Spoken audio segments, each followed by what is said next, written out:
جی تو بات چل رہی ہے غیر منصرف غیر منصرف کی، یعنی وہ اسم جس کے آخر میں تنوین اور کسرہ نہیں آتا ہے۔ کیوں نہیں آتا ہے؟ بعض اسباب کی وجہ سے، بعض کازز جو ہیں ان کی وجہ سے، اور یہ اس میں معرب کی قسم ہے کیونکہ اس کا اعراب دو حالتوں میں تو بدلتا ہے، البتہ ایک حالت میں بوجہ مجبوری اس کے اعراب میں چینج نہیں ہوتی ہے، گویا کہ اس پر کسرہ اور تنوین نہیں آتا ہے۔ تو چار صورتیں ہم پڑھ چکے، اس میں سے چار اسباب، آج ہے پانچواں، اجمہ۔ اجمہ اس کا مطلب ہے وہ اسم جو عربی کے علاوہ کسی دوسری زبان میں علم ہو، یعنی عربی زبان کے علاوہ کسی دوسری زبان میں اس کو کسی شخص یا کسی جگہ کے خاص نام کے طور پر استعمال کیا جاتا ہو، اور یہاں بھی یہ شرط ہے کہ تین حرف سے زائد ہو، تو یہ کیا ہوگا؟ یہ بھی غیر منصرف ہوگا۔ جیسے ابراہیم، دیکھیے ابراہیم یہ نام قرآن نے لے لیا تو ہم سمجھتے ہوں گے یہ عربی نام ہے، حالانکہ یہ عربی نام نہیں ہے، یہ عبرانی سے عربی میں آیا ہے، ٹھیک؟ تو عبرانی میں اس کو علم مانا جاتا ہے، تو علم ہونا یہ اس میں ایک سبب ہو گیا، اور اسی طریقے سے غیر عربی ہونا یعنی اجمہ ہونا، اجمی نام ہونا، یہ اس میں دوسرا سبب ہو گیا، گویا کہ اجمہ، ٹھیک؟ تو اجمہ ہونا، اجمی نام ہونا، یہ خود ہی سے ایک سبب ہے، اور پھر علم ہونا یہ دو سبب ہو گئے۔ تو اسی طریقے سے انگریزی نام جو ہمارے پاس ہیں، وہ سب غیر منصرف یوز ہوں گے۔ جیسے کسی کا نام ہے ایڈورڈ، تو ہم اس کو لکھیں گے اد وردو، اد وردو، آخر میں اس پر ایک ہی پیش آئے گا، کیونکہ یہ غیر عربی زبان میں جو ہے ناؤن کے طور پر، پراپر ناؤن کے طور پر یوز ہوتا ہے، اس لیے یہ یہاں پر غیر منصرف استعمال ہوگا۔ تو اجمہ جو عربی کے علاوہ، عربی کے سوا دوسری زبان میں علم ہو اور تین حرف سے زائد ہو، جیسے ابراہیم تو یہ تین حرف سے زائد ہے۔ اب اگر تین حرف ہے تو متحرک الاوسط، یعنی اس کا جو بیچ والا حرف ہے وہ متحرک ہونا چاہیے، اس پر حرکت ہونی چاہیے، چاہے زبر ہو، چاہے زیر ہو، چاہے پیش ہو، متحرک ہونا چاہیے۔ جیسے شطر، یہ مصر میں ایک قلعے کا نام ہے، دیار بکر ان کے ایک قلعے کا نام ہے شطر، تو یہ بھی غیر منصرف استعمال ہوگا۔ اب اوپر بھی اس سے پہلے اس میں معرفہ میں یا تانیث میں، جی تانیث میں ایک جگہ آیا تھا ساکن الاوسط، کہ ساکن الاوسط نہیں ہونا چاہیے، متحرک الاوسط ہونا چاہیے۔ جیسے وہاں پر آیا تھا سقر، جہنم کا ایک نام سقر، تو وہ عربی نام ہے اور غیر منصرف یوز ہوتا ہے کیونکہ وہ مؤنث ہے اور متحرک الاوسط ہے، تو متحرک الاوسط مؤنث ہے اور علم ہے، تو دو سبب اس میں جمع ہو گئے۔ اب وہاں بھی مسئلہ رہ گیا اگر ساکن الاوسط ہو، یہاں بھی مسئلہ رہ گیا ساکن الاوسط ہو، تو یہاں ان دونوں سوالوں کا جواب دیا ہے، ایک ہے عربی ساکن الاوسط، ایک ہے غیر عربی ساکن الاوسط۔ تو جو مؤنث ثلاثی ساکن الاوسط غیر اجمی ہو، غیر اجمی کا مطلب ہے عربی، غیر اجمی کا مطلب ہے عربی، جو مؤنث ثلاثی ساکن الاوسط ہو اور عربی ہو، اس کو منصرف اور غیر منصرف دونوں طرح پڑھنا جائز ہے۔ جیسے ہند، ہند یہ عورت کا نام ہے، ٹھیک؟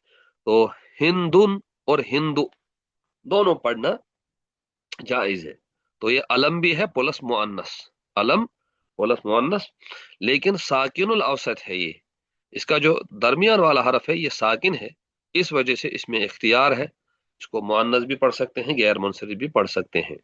لیکن اگر وہ غیر عربی ہے یعنی اجمی ہے تو پھر اس کو غیر منصرف ہی پڑھنا ہوگا، جیسے ماہو وجورو۔ اس سے ہم اس کو اسی کے ساتھ جوڑ سکتے ہیں، جو اسم عربی کے علاوہ دوسری زبان میں علم ہو اور تین حرف سے زائد ہو، بلکہ تین حرفی بھی ہو،